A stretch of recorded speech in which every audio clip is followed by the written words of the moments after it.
آپ نے ابھی تک جو گفتگو کی ہے نا وہ کچھ اس طرح کا تاثر دے رہی ہے کہ جیسے جیلانی صاحب جو ہیں وہ پیپلز پارٹی کے ریکمینڈڈ ان کے نامزد کرنا ہے. جی میرا خیال ہے یہ غلط ہے آپ کا یہ تاثر.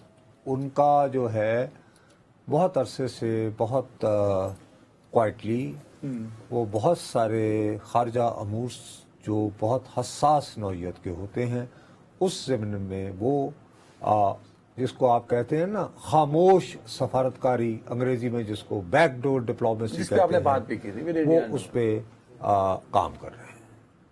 That I know for a fact. But یہ بھی تو ہو سکتا ہے نا جو میری آج کی گفتگو ہوئی ہے میری التجا وہ اس نام کو آبجیکشن نہیں کر رہے. آبجیکشن کوئی بھی نہیں کرے گا کیونکہ number 1 but you are focusing on Peoples Party. ایک اور بات جو میں آپ شاید آپ سے مس ہو رہی ہے وہ ایاز صادق کا میں نے ذکر بھی کیا آپ کے ساتھ. جی انہوں نے بھی اس نام پہ اتفاق کیا نا. میں وہی آپ سے وہ اس لیے بابو اتفاق ہوا ہے کہ یہ لوگ نہیں چاہ رہے تھے کہ شیخ صاحب کو وزارت عظمیٰ ملے. مطلب شیخ صاحب ایک مضبوط امیدوار تھے. شیخ صاحب اگر امیدوار نہ ہوتے تو بھائی حبس کے اس موسم میں اسلام آباد کیا کر رہے ہیں اتنے دنوں سے؟ امید سے ہی ہوتے ہیں نا آپ. ارے بابو بات کھل کے کرنی چاہیے.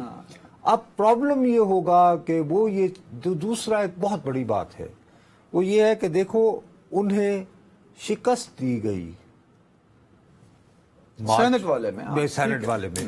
اب ایک باقاعدہ میری دانش میں بہت بڑا ایک تماچا ہوتا کہ اچھا مجھے نکالا تھا اے آیا جی میں لگا تھوڑی گل سن لی انہوں نے. نہیں میرے بابا ہم کیا بیچتے ہیں بابو. کوئی میرا اور آپ کو ہمیں خود اپنے طور پر یہ گماں ہوتا ہے کہ جیسے ہم گورنمنٹس بناتے اور بگاڑتے ہیں. بخدا طاقت کے کھیل میں ہم کہیں میٹر ہی نہیں کرتے لیکن اپنے آپ کو جی کے بہلانے کو غالب یہ خیال اچھا ہے. زیادتی کر رہے ہیں میں دیانتداری سے آپ کو کہہ رہا ہوں. چوتھے پلر کے بارے میں یہ کہہ رہے ہیں حضور وہ پلر کب کا منہدم ہو چکا. اب سرخی پاؤڈر کے ساتھ ٹی وی پہ بیٹھنا ہے نیلے رنگ کی شرٹ پہننی اور یاوا گوئی کرنی ہے.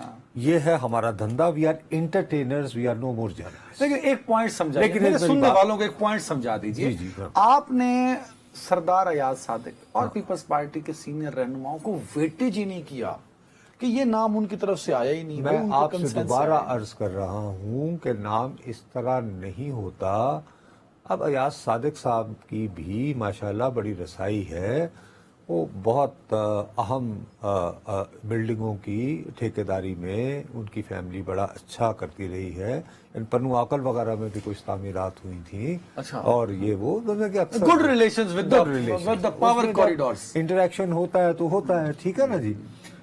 بدترین دنوں میں جب پی ایم ایل این کو بہرحال کوئی نہ کوئی جنرل فیض حمید صاحب کے ساتھ بھی کوئی رابطہ وغیرہ کرنا ہوتا تھا. نہیں وہ تو جنرل باجوہ صاحب کے ساتھ ایک کھانا کھا رہے تھے. بھائی صاحب میں آپ سے عرض کر رہا ہوں کہ جنرل فیض صاحب کی اپنی بھی تو ایک ڈومین ہوتی تھی نا. That crossed the باجوہ صاحب as well. ارے بابو ایک چیزیں یعنی آپس میں ڈویژن آف لیبر بھی تو ہو جاتی ہے نا تھوڑی بہت. ہر معاملے میں تو نہیں باجوہ صاحب بیٹھے ہوتے. اچھا ویسے خبر ہے یہ جو آپ سردار میں آپ سے دوبارہ تو اس میں سردار صاحب ایک اچھے کیونکہ یعنی مرنجن آدمی ہیں تو ان کے اچھے تعلق